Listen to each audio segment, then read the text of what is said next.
So, hello and welcome back, dear ones, to Freedom Through Truth. We repeatedly find certain specific numbers in books, in holy scriptures, manuscripts, but also in the world of fairy tales and the modern world. And these are numbers like 7, 12, the famous 72. What is the significance of these? Above all, today we are talking about the number 12. Very important. What does the number 12 mean? What does the number 12 mean in the biblical context? Because it is about the question, were there really 12 tribes of Ishmael? Were there 12 tribes of Israel? Did the 12 apostles exist? Did the 12 knights of the round table exist? The 12 jurors, we still have them today. What is it all about? What are the reasons for it, and what does it mean? And we will delve deeper into some of these topics. We will take a closer look at the 12 tribes. We delve deeper into the 12 companions at Jesus' side, at Yeshua's side. What is the significance of this? And today we will examine this very closely. We demystify the numbers, making the occult visible again. And I am happy to contribute another piece of enlightenment. See you soon. I am excited. Here we go.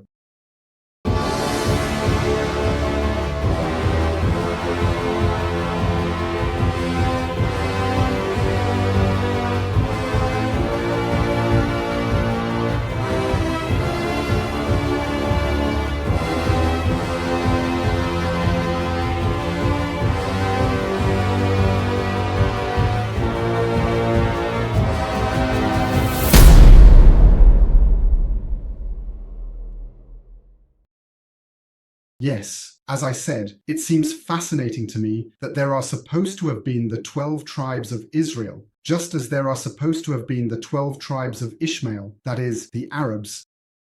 Were there actually 12 sons? Or is there also a cosmic knowledge behind it, which I refer to as astro-theology? I want to give you a brief overview to highlight where the number 12 is hidden. And this is just an excerpt. The list can truly be extended infinitely. So you know, the day has two sets of 12 hours. Horus has 12 hours, and Set has 12 hours. The word Horus is also the origin of the English term hour, which stands for H, and from the term Set also comes the term in English sunset. Okay, one rules the day, one rules the night. Jesus is said to have had 12 disciples. Horus is said to have had 12 companions. We have the 12 tribes of Israel. We have the 12 tribes of Israel, although there are actually 13 if you include the tribe of the Levites. There were 12 knights of the round table. We have 12 jurors in court. The year has 12 months. We have 12 zodiac signs, the sky. The Israelites sacrificed 12 bulls, 12 rams, and 12 goats at the tabernacle.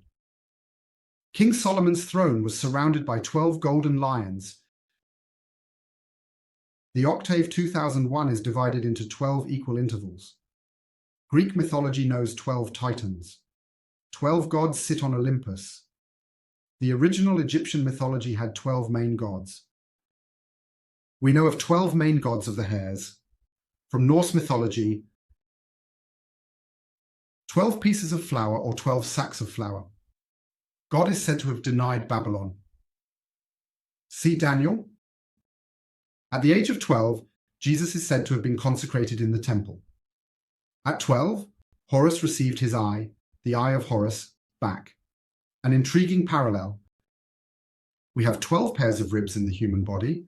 We have a duodenum. We are controlled by 12 cranial nerves, 2001. We have 12 metatarsal bones. Our trachea is 12 centimeters long. The Kaaba in Mecca has 12 edges. Both Gilgamesh and Hercules had 12 tasks to complete. The Epic of Gilgamesh has 12 tablets. The Marduk Temple had 12 gates. The Indian Delhi had 12 gates. Jerusalem had 12 gates. 1,000. It goes much further. Among the Japanese, Indians, Bengalis, Greeks, Romans, Germans, and Hittites, we know of 12 main leaves in Jewish Kabbalah. The number 12 is a symbol of the order of space and time Each of us has 12 soul parts, and there are 12 mirror surfaces of the timelines. And there are many findings of bones, giants, even today, people, especially in South America, with 6 fingers on each hand, making 12 in total. Perhaps we should also mention that the 12 tribes of Israel and the 12 tribes of Ishmael share the same patriarch, but have different mothers. Therefore, they are considered half-brothers. The name Islam was given to this faith by Catholics and context. I always think of Alberto Rivera, a former Jesuit. Basically, we have a story here of tribes and peoples who were essentially given a religion. We can state that the Arabs and the Israelites come from the same family. They have the same patriarch, just different matriarchs. I emphasize it once again. What makes one better than the other now? Nothing. That's what religion has woven from it. Imagine if millions of people, or even billions, had this information and were talking about it. Continue to imagine that it does something to you, that we start thinking again, that we reflect, recognize the deception, and can get rid of old belief patterns and develop new ones. We would realize that we were and are connected through the source, and now comes Atlantis. We would recognize that Islam, Christianity, and Judaism, the Asian teachings, and that Mesoamerica were essentially supplied from a single source of knowledge in terms of control and power. But all of this has been distorted, altered, twisted and mirrored by dark forces, and that with full awareness, intentionally. Perhaps some of you are familiar with the book The Curse of Karna by Houston Smollins. Anyone who has read this knows who is behind communism and National Socialism. Dr. Michel Schmaus, the former theological mentor of the former Pope Benedict, the German Pope Joseph Ratzinger, once even stated in Spiegel, and I quote, that National Socialism was the best idea the Vatican ever had.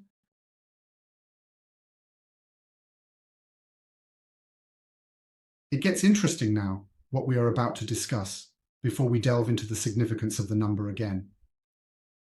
In religions, the 12 tribes, and everything related to the number 12. In Atlantis, there were 7 sacred symbols. It seems as if every major religion on this earth builds upon this heritage, even if they are hardly even aware of it. Indeed, the symbols are, for example, the Vesica Piscis, which is represented by 2 overlapping circles. We know this symbol today. It is also the symbol of marriage. It is also called the fish bladder. It also represents cell division and the emergence of life. Through multiple overlaps, this creates the fruit of life, but also the flower of life, which we find in every culture. In the Sumerian Empire, in Europe, in Egypt, in India.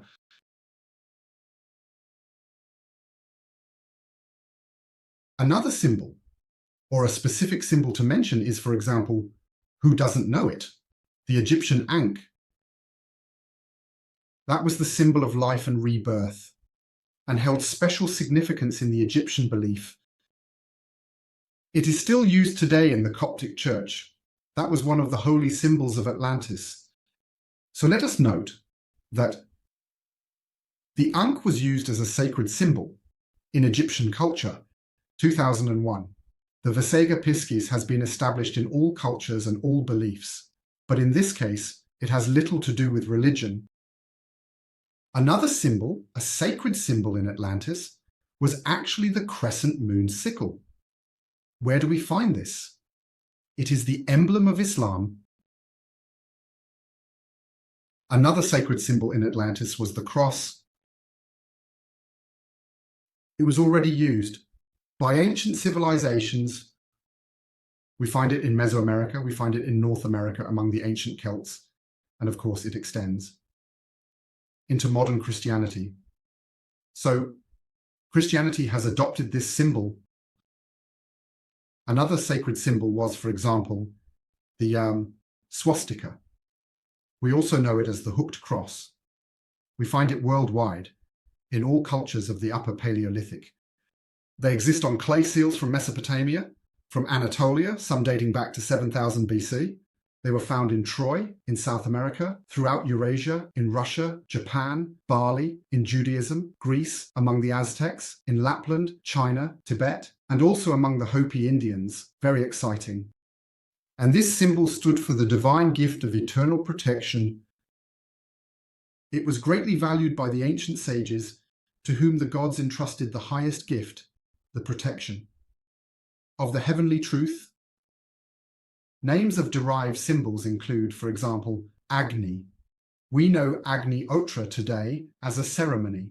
This word means fire or divinity. Then there is the word Pagoda, derived from God's gift. Valkyrie. Weaver equals knowledge. Wedera equals preserving faith.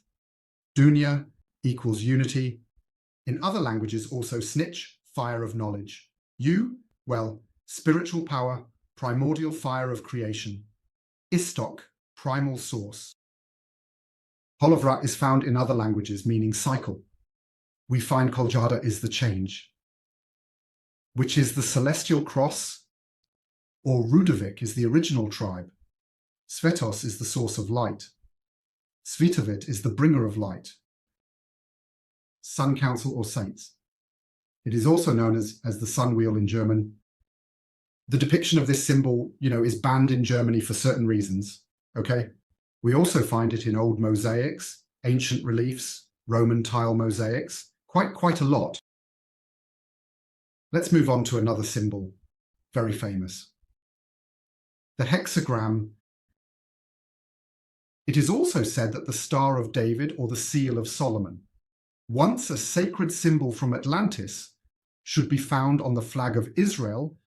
King Solomon is also known among the Arabs by the name Suleiman, and I have explicitly depicted this symbol in the Book of Moses and extensively in the Book of Thomas, my life as an apostle, explaining what it truly means. It is beautiful, what it means when you understand it. Maybe I'll make another video about it. We find this hexagram in countless cultures, including Armenia, Ethiopia, Europe, Phoenicia, Hinduism, Mesopotamia, further east in Bactria, Egypt, Israel, Japan. So you see, it all originates from one source. Mysticism, religion, and symbolism of today's world come from ancient Atlantis, 2021.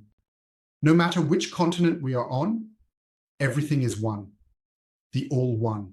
Separation and division really only occurred through humans themselves, and we have all allowed it over millennia and countless incarnations. Now it is time for us to allow everything to return to its origin again. Dear ones, we will soon delve into the topic of who the 12 were. The 12 gods of Olympus, Titans, companions at Jesus' side as apostles. At the round table, were they perhaps even the same souls that reincarnated over and over again? Interesting question, which we will address shortly. But first, I would like to mention something more about the number 12 from a cosmic perspective. Please check out my video on astrotheology. That was a long time ago. Very, very exciting. And in this video, I explain it in detail. Imagine a circle, a cycle, like the Ouroboros snake, as we call it. In Egypt, it was also known, and in many other places. Thus, there was the snake. Now, a circle, a cycle means that this is exactly the period on Earth, assuming it's round, maybe it's flat, whatever, but maybe it has a tilting motion, even if it's flat. Let's not make that the topic now, okay? In any case, to go through all 12 zodiac signs, she needs all the zodiac signs all 12 exact. Years divided by 12, let's call it an era. And these are the famous 2160 years that we go through. So when we say we are now entering the age of Aquarius, that means another 2160 years of Aquarius. We come from the age of Pisces, which is why the symbol for Jesus is also the fish. Before that, we had Aries, which is why many were depicted with horns. Okay, it has to do with cosmology. If we divide this circle of years by 360, which is 1 degree, we get exactly 72 years. The number 72, interesting. Cross sum 9, just by the way, 2160. Cross sum 9. The cross sum is 9.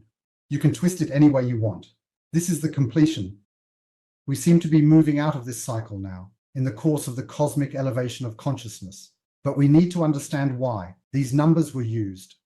That has to do with it. 2001, also known as the Platonic Earth year, is a circle divided into 12 slices in which the zodiac signs are represented. The Earth moves through it once. And these are the 12 different eras that we have. That is the real reason for the number 12. Just by the way, besides the 12 main zodiac signs in the sky, how many others are there? 72. Jacob's ladder had 72 steps. Jesus sent out 72 more disciples. The number 40 also comes to mind. We should clarify at some point what the significance of the number 40 is in the Bible. We are slowly deciphering everything step by step. Let's start with the 12th, torture, okay? So, who were the 12? Now we get to that. So, I'm giving you a very important piece of information that you might have never heard before. The 12 apostles by Jesus' side were always with him. Not only in his emanation as Jesus, the ever-coming one, as the Indians call him, but also in other manifestations, in various epochs of humanity. They were always in his vicinity. It is a team. It is a team that repeatedly appears together. You know, there were also, for example, 12 rods in the Ark of the Covenant. These 12 rods date back to ancient times. They were not made by Moses. Okay, info. I clarify this in my book, Moses' Path of Truth, which just came out in bookstores 4 months ago exactly. What is up with these 12 staffs, which were crafted in ancient times on Atlantis? They have a direct connection to God. In perfect harmony. These 12 staffs represent the connection to the divine. God flowed through them. Each of the bearers had their own staff, their scepter, self-made and imbued with their own energy. Each individual rod is actually a marvel of humanity. It connected the bearer with the supreme and highest sources of creation. It could cut stones like a laser, make large blocks float, and perhaps even part the sea. Although it never happened as in the story of Moses. It's a beautiful story. She could alter time, open portals. Whether to inner earth or travel portals, it doesn't matter. Together, however, there should be 12, which collectively generate an incredible power that is almost unimaginable for us. Their bearers gather together over tens of thousands of years to recharge them unitedly, and only the worthy bearer was able to use one of these staffs. With the power it possesses, it must be a pure heart, free from shadows, as it requires a lot of knowledge, wisdom, and transcendence, nobility, God consciousness, and love for the well-being of all, with the appearance of a true prophet or a true noble knight. And whenever the bearers of the 12 staffs came together, a special power and connection to God emerged. These were then eventually placed in a container to store them there. That was always the covenant situation. Among other reasons, and we don't know this container, the ark was not made by Moses on God's command. It existed long, long before. I have clarified in my book of Moses what really happened. It was already there before. And Moses did not make it. He also did not steal it from Egypt, but he took it with him. The story of Moses also mentions the staff of Aaron, which was later placed in the ark. Likewise, the 12 leaders of the 12 tribes of Israel are said to have possessed one and placed it in the ark for safekeeping. The 12 scepters were the actual contents of the Ark of the Covenant, my dear ones, and existed long before. And these scepters did not belong to the 12 leaders of the 12 tribes, but originally came from Atlantis, through Egypt, into the possession of Moses, who Moses really was. I also explain in the book how easy it was for him to take the Ark of the Covenant. Remember, the power of these staffs reveals itself only to the worthy bearer. Misuse can lead to burns, lightning, or death. When I think of the Indiana Jones movie, it's like that too, right? That's also how it is written in the Bible. For example, it is interesting that in the Old Testament, the actual temple of King Solomon, as you know, I have often clarified this, who was also said to be in possession of the ark, as was his father David, was originally not located in Jerusalem, but in Spain. But let's stick to scepters and cities. That's another topic. The symbol of a scepter also became a later symbol of authority for all pharaohs, kings, and emperors. The legend, for example, which is interesting, about King Arthur and the sword that is pulled from the stone, is also very interesting, is exactly the same story as with the scepters, namely only the worthy bearer proves to be the right one. And that's exactly what the Arthurian legend is about. Okay. This sword is the absolute counterpart to the scepter. It is the same theme as with the scepters from the Ark of the Covenant. Moses, by the way, brought the Ark of the Covenant to safety from the priesthoods of Amun. All right, so it's about the worthy bearer. It's about the power carried for the good of all. The 12 chosen ones are the same souls. Who informed the crystal skulls in Atlantis were the sword bearers under Arthur and carried their staffs as apostles, kings, preachers, and pharaohs. All apostles are also depicted with the staff. The 12 repeatedly came together to protect and preserve the primordial source of the divine. Make movies out of it. Such an exciting story. It's incredible how they keep encountering each other in different emanations and epochs of history, working as 12, meeting, and protecting and preserving the primal source of divinity. Brilliant, actually. Each of the 12 knights of the Round Table had his own sword, for example, and indeed, each sword was endowed with a special power, not just King Arthur's sword. The power of the bearer, and they were, in a certain secret and sacred procedure, for example, 1,000 created from the elements of nature, which only a true Merlin, and an alchemist could know, and the ancient Celts knew this.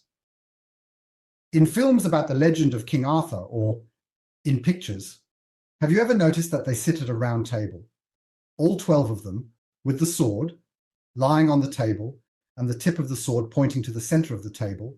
Why? It is the same ritual that was performed with the rods from the Ark of the Covenant, namely the unification of all forces, into a great collective energy, with the tip in the center, creating a very special field of divinity, a connection to the highest there. In my further elaborations on King Arthur in the year 2021 in the Book of Moses, it also emerges that the female line, especially from the Book of Thomas, as I have explained, the heritage of Jesus and Mary Magdalene. Is King Arthur a descendant of Jesus and Mary Magdalene?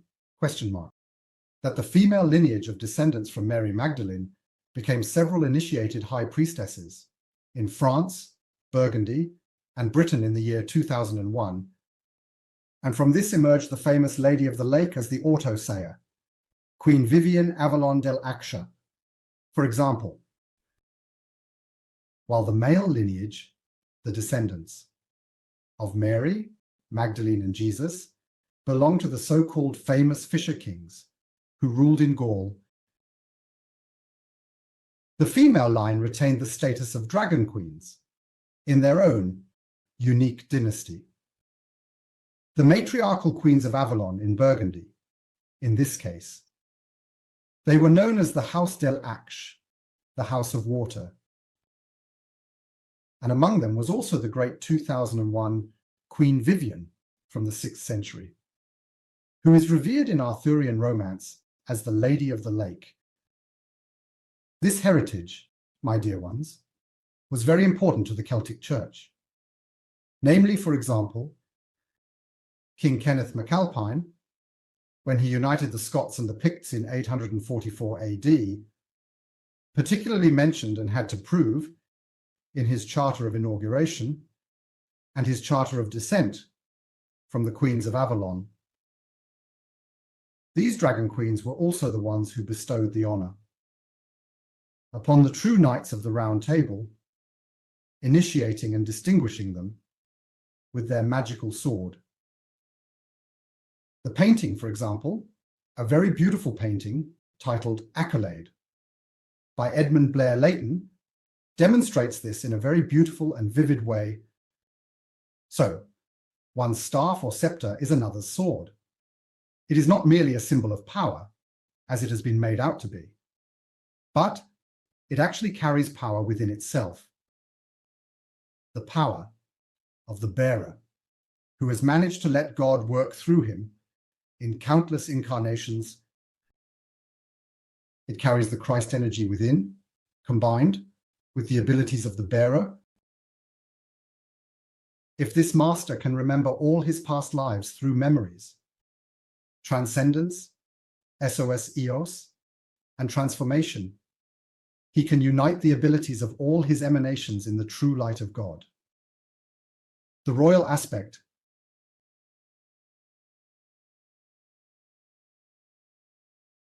many of my protagonists, whom I describe biographically in my books, carried such a staff.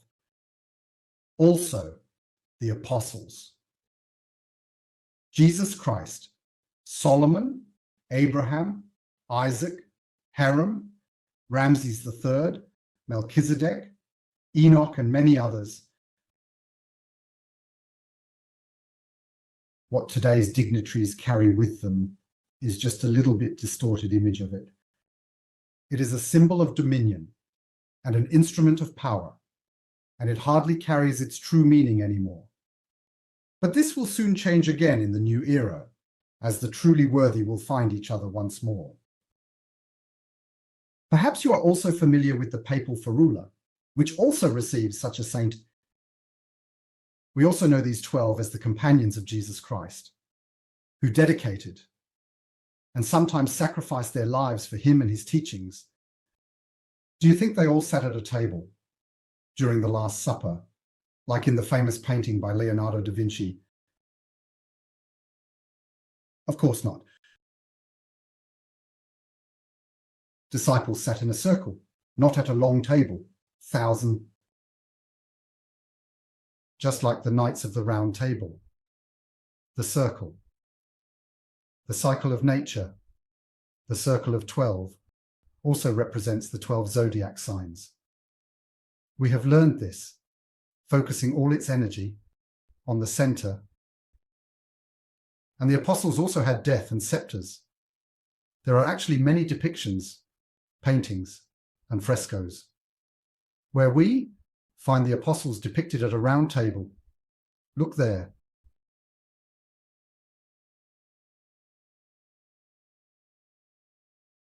In this case, the apostle also represents a month of the year even assigned to a zodiac sign, and the associated characteristics.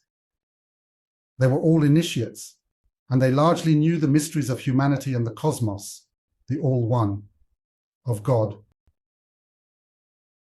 With Leonardo da Vinci, it is particularly interesting that the only mistake he made was not depicting a round table, but it was probably intentional because he knew the significance of the circle, but the order of the apostles he makes and the groupings, that is absolute understanding of mysticism.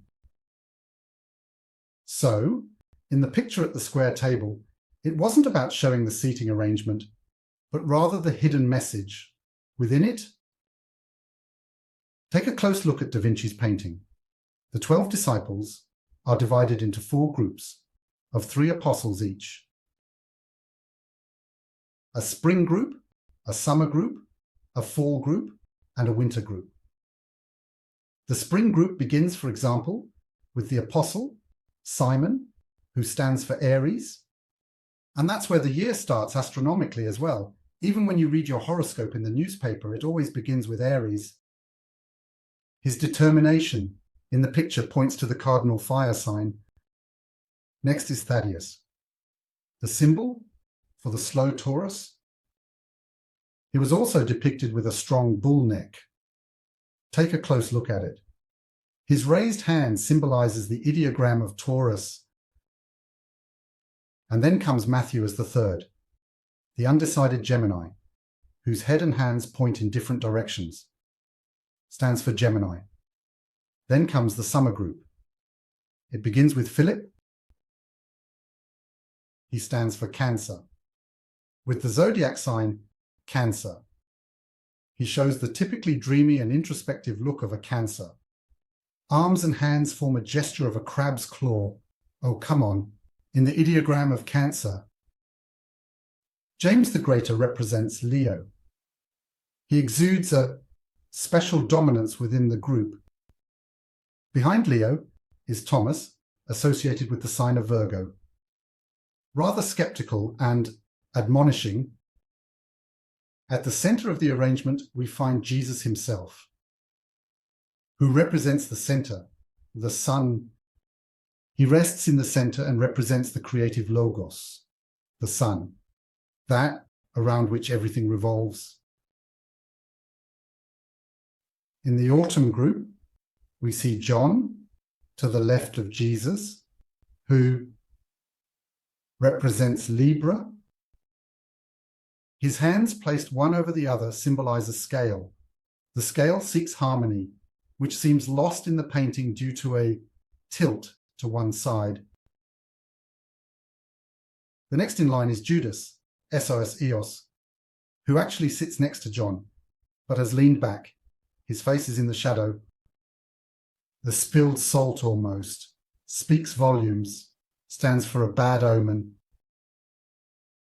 Meanwhile, he embraces a bag of silver coins, which are also rather symbolic, of course, because Judas never betrayed Jesus. In fact, he was very wealthy. I clarify this in my book about the brothers of Jesus. He had enough of it. However, he stands for the passionate Scorpio, the sign of treachery and betrayal. And then Peter, the Sagittarius, becomes dynamic, energetic, which is also very well depicted in this case. The winter group is led by Andrew as Capricorn. He advises everyone to remain calm and moderate. Next, we see James the Lesser in Aquarius. Aquarians need close contact with like-minded individuals, which is well depicted here. The last one is Bartholomew. He completes the circle with the sign of Pisces. The astronomical year begins with Aries and ends with Pisces, just like in this picture. Coincidence? Of course not. You see, the number 12 has a very special significance. It has always been about ancient sages and prophets, not only teaching faith, but also explaining the mysteries of the cosmos. Being initiated into sacred geometry and astronomy, and also understanding and knowing the cycles of nature and their intricacies, The Earth, as mentioned, has an axial tilt in whatever form. There exists an eclipse, and it measures 23 degrees. And for it, to complete its wobble motion through the zodiac signs, we have these famous years. Each zodiac sign lasts 2,160 years. And with each degree having 30 degrees, each zodiac sign has 72 years. Okay, so the number 12 is a so-called abundant number. It's also interesting. This means that the sum of its proper divisors is greater than the number itself. So it not only describes the number of zodiac signs on the ecliptic, but it also divides the day. Finally, darkness. Speaks of the 12 tribes of Israel. The measure or measures of weights in ancient Sumer were actually based on the number 12. In a dozen. In court, we have the 12 jurors, the pantheon of Greek gods, and so on. And many temples even have 12 columns. That is very interesting.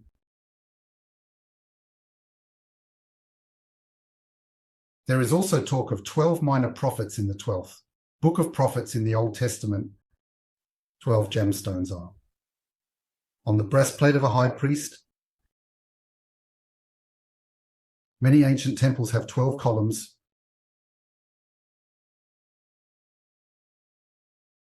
The Trinity, combined with the 4 elements, cardinal directions and seasons, results in 12. The Rauchnachte lasted 12 days. In Islam, there are 12 successors of the Prophet Muhammad. You might also be familiar with the fairy tales, The 12 Brothers and The 12 Huntsmen by the Brothers Grimm. The parents of Sleeping Beauty had only 12 golden plates, so they could invite only 12 fairies. The number 12 is an important number in the relationship between God and our cosmos. Developing an understanding of it, as well as understanding the rules of duality here, our information is that the 12 have always existed. 2001, from the beginning of humanity. Were the first souls on Earth who decided to condense here. They were 12, and these 12 were, and still are, the chosen ones for the Word of God. It was always these 12 souls, or rather 12 soul aspects of the 2001, who worked side by side, shoulder to shoulder, with Jesus throughout countless epochs of humanity. They were also the famous 12 apostles. There were also the 12 knights of the Round Table. After all, King Arthur was also a direct descendant of Mary Magdalene and Jesus. In the book, I recount my life as an apostle. Thomas. It should also be mentioned in conclusion that not exactly 12 have condensed on Earth, but 12 plus 12. The message at the end is that it is always about uniting masculinity and femininity, 12 aspects of the feminine, united with the 12 aspects of the masculine as the royal aspect. So there were not just 12 apostles, but 12 plus 12. You could call them female apostles. It is very important that the feminine side was always by their side. So that's it for the number 12. We will make more videos about the 47 and the 72. Very, very exciting also is the significance of the number 40, both in the Old and New Testament, as well as in many cultures and religious beliefs. In this sense, be blessed. All the best for the week. We'll see each other soon. Stay safe. Bye.